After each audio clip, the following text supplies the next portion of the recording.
Hey guys and gals, welcome back. I've been gone for a little while, went on a family vacation to Colorado. It was a blast, saw some my wife's family and our surrogate families there in Gunnison, Colorado. A lot of fun, had a blast. So I'm back and we're doing some work on Smokey. So let me give you an update on what's going on with him and where I am at the moment. So here's the chassis and all of the pieces. I've used the chassis saver. Let's see if I've got my bottle of chassis saver here. There we go, there's chassis saver. I talked about in my last video, chassis saver, this new version. Just seems to be a lot more glossy than the previous versions were. This is, you can see right here, I gave it 2 coats. This part right here is the original, or what I had from last year. And then this coat right here, this is the new chassis saver right there on it. You can see it's much glossier. The glossy look. I'm still going to, I have one piece that I missed when the frame was flipped over, so I'm going to paint that today, get that done, taken care of. Everything else has been painted with chassis saver. The chassis is pretty much done except for I'll probably, the bottom section here, chassis saver is not meant to be a top coat, so what I'll probably do is scuff it all with Scotch-Brite pad and then shoot it with VHT. Here we go. VHT, roll bar, and chassis. So thanks to Rusty Wrenches. If you watch his videos, he goes over the whole process on his C10 truck. So great stuff. You can tell the chassis saver itself is like a plastic once it hardens. Got a bunch of drips, but that didn't bother me any because this will be on the bottom side. No one's going to see it anyway, but you can see they are solid. I mean, it's like plastic, so it's like putting a powder coat on your vehicle. There are brush strokes and things like that, but I put it on as fast as I could and just tried to get it as thick as I could. I gave it a couple coats. Because I want it. I know I stated in all my other videos, this car is for my father and it will be going over to the coast. He lives over on the central coast of California, so I want to make sure that it's completely taken care of. Don't have to worry about rust. I'm also going to spray the inside of the frame. I ordered some of the Eastwood internal chassis, rust converter. It comes with a little like straw tube that you shove down into the frame rails, and as you're pulling back, you spray it, and it coats the inside. I use my pressure washer to wash out the inside of the frame first before I do that, because this thing, oh my gosh, there's chunks. Even after hitting it and banging it and turning it over and over, there's still really big chunks of dirt. I don't know if you can see them in there. Yeah, there's still chunks of dirt inside this thing that are coming out, so I'm going to have to clean it out the best I can. So, what am I doing today? All right, well, today I'm working on these guys. So I'm going to put the camera up and spin things around. All right, guys, so what am I doing today? Well, sorry, my workbench is a disaster right now. So if you've been following my videos, I talked a lot about the chassis that we purchased it from a gentleman that had already had it powder coated, and he had given it a couple upgrades. Well, one of them was buying the CPP upgraded disc brakes, but he had the stock spindles, and the stock spindles don't give it the ride height I'm looking for and everything else. So what we did was when we bought the street grip from Ride Tech, the suspension, we also purchased the Heidts 2-inch drop spindles. Guys at Heidts, really cool guys. I've had to talk to them a bunch about making sure that I'm getting the correct everything. I had to get the correct bearings, and so this disc that was purchased from CPP, it doesn't work with the Heidts spindles. The reason being is the inside of this disc or rotor, the rear bearing is the correct, the inside bearing is the correct bearing that you use, and I'll give you guys the numbers of that. But the inside bearing, this is the difference, the outside bearing, this is the difference between the two. This one right here This is the one that goes with the CPP rotor, and this is the one that goes with the Heidts drop spindle. So this one right here goes on a stock spindle with the CPP rotor. This larger one, larger diameter, goes with the Heidts 2-inch drop spindle. This is the external or the outside bearing. So I talked to the guys at Heidts, like I said, really cool guys. If you guys purchase anything from Heidts, call their customer service. Their tech guys know what they're talking about. They'll take the time. They'll call you back. Great reviews for them. Customer service, top notch. So, can't use this rotor. So, set this up on the side. They did tell me the rotor that I can use, it's a 79 through 81 G-body, which would be your Malibu or Monte Carlo. I'll put everything in the description down below. Also on RideTech's website, if you go to their website, I'll put a link to that as well. It explains the type of rotor that you need to use. It's either that or an S10. Depends on the the caliper mount. I had to purchase these caliper mounts because we wanted to keep as much as we had had already been purchased. So I'm going to be able to use the CPP caliper with the rotors that I'll purchase from Rock Auto. And I think I'm going to go with Power Stop from Rock Auto is what I'm looking at, the drilled and slotted from Rock Auto. They're a little expensive, but they're drilled and slotted, and I think that's a lot cheaper than doing Willwood at this point. Yeah, Willwood's a lot more expensive. And what we've got, I'm going to put Willwood on my 56, but since we already have portions of the brakes here, and I have a full rear brake set up for his that I got on my Ford 9-inch, so he'll have drilled and slotted front and back, and everything will be good. So as far as get this over here so you guys can see it. As far as the spindles go, when you purchase the bearings, let me give you the bearing numbers and I'll put those down below. So the internal bearing, right here for those you guys who want to see it.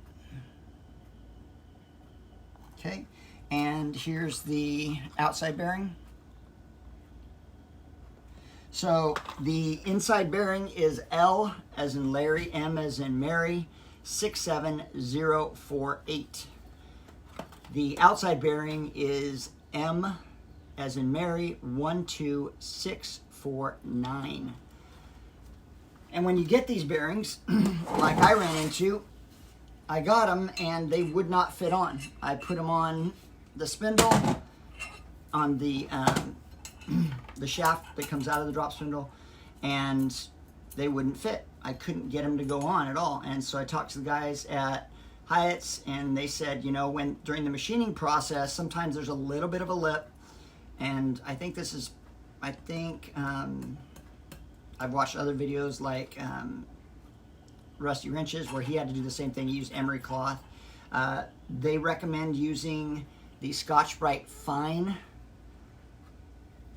pad to remove a little bit of the material on the lip, and it's the only place you're supposed to remove it is on the lip right here and at the very top of this lip right here. So you just sand, and I used Tap Magic right here, and I tried the Scotch-Brite. It wasn't taking it down as fast as I wanted, and I couldn't get onto it, so I used some 2000 grit wet sandpaper, and they fit on. I'm going to take a little bit more off just because they don't fit on as easy as I wanted. You know, I need to be able to slip these on, so I might take a little bit more off, but not a lot. But as you put them on here, just move it around a little bit. Like I said, this one's a little sticky. Still have to take a little bit left off, a little more off of it. Now it's stuck. But yeah, so anyway, let me see if I can get this guy on here. Come on. There we go. All right, let's see if I can get him on because I know that it fits. There we go. And see, it slips on. So it's just that, here it is right here, the bearing's on. And it's that little lip right there. You just have to finely, and don't take a lot of material off, just a little bit of material. And then the same thing with the lip right up here at the top. Take a little bit off and then it'll fit on. I'm going to use bearing spacers in here, and I'll talk more about those once I get those and put them on.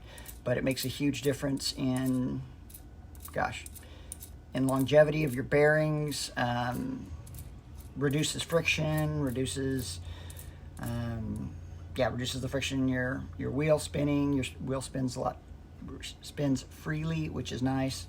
So that's pretty cool. So I've been yesterday and today, I'll take those off in a second. Those ones are pinching on me. As always, when you go to put something on, or you go to teach something, or put something on a video, even though you've done it 100 times, it still is a little iffy. So I'll take a little bit more material off of each one of these, but they do fit down. Both of them fit down onto the axle shaft here on the drop spindles. Now this one's not fitting on. So I have a little bit more work to do, and I'll do that in just a minute.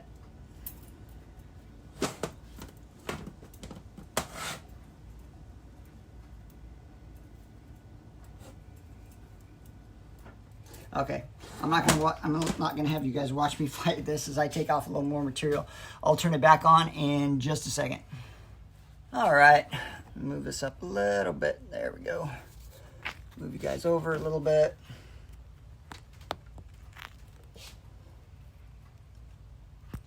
Maybe see a little better what I'm working on. Okay, so we'll give this a little oil, a little cut down here. We'll see what we get. I'm also doing the inside, just a little bit of the lip on the inside of the bearing right there, just at the beginning part of it.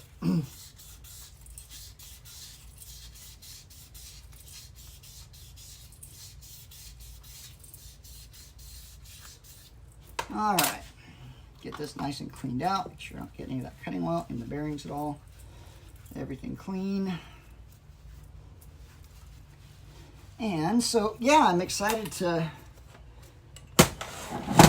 start putting this chassis together. My gosh, it's been apart forever. It's been apart for a year, and I've been working on this and just kind of do it on my free times and on the weekends when I have a little bit of time. And I'm about done with it. I want to move on to something new, so I'm excited to get it to the point where I can start bolting pieces on and checking things off on the list and making sure that it's done. And you know, my grandma used to always say, you can't eat an elephant all at once. You got to eat it one bite at a time. So she'd always say, how do you eat an elephant? And we'd say, one bite at a time. Not that anyone wants to eat an elephant at all. Not promoting anything like that. But it's just, you know, if a task is really big and mundane and giant, you don't look at the entire thing. You just look at small little pieces of it and get those little pieces done, and then move on to the next one, and then on to the next one. And pretty soon you look back and the whole thing is done. And I'm going to do a whole video on thanking YouTube, other YouTubers that are working on TriFives or C10s, because without their motivation and seeing other people getting their projects and moving them forward, and the things that you learn from them, I would have, yeah, this just would have been a nightmare. But because of other people moving forward on their projects and teaching me things, it's really helped out. It's really, it's given me the motivation I need a lot of times, and the knowledge. This is my first TriFive build, so definitely learning a lot, a whole lot. All right, let's see if this guy fits on now here. A little better. There we go.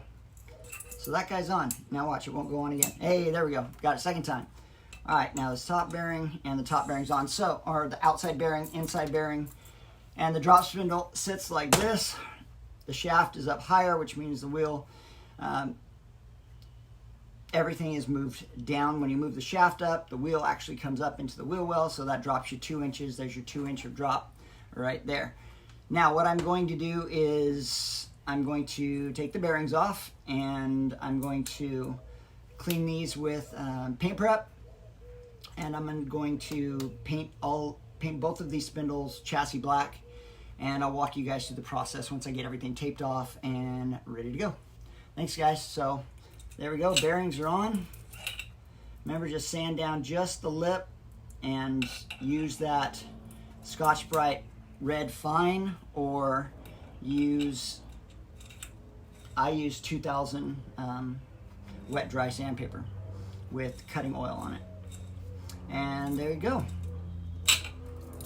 You will also need the axle seal, and I'll get you guys the part number for that as well. If you're using the Heidts drop spindles, which I'm using for my father's and my 56.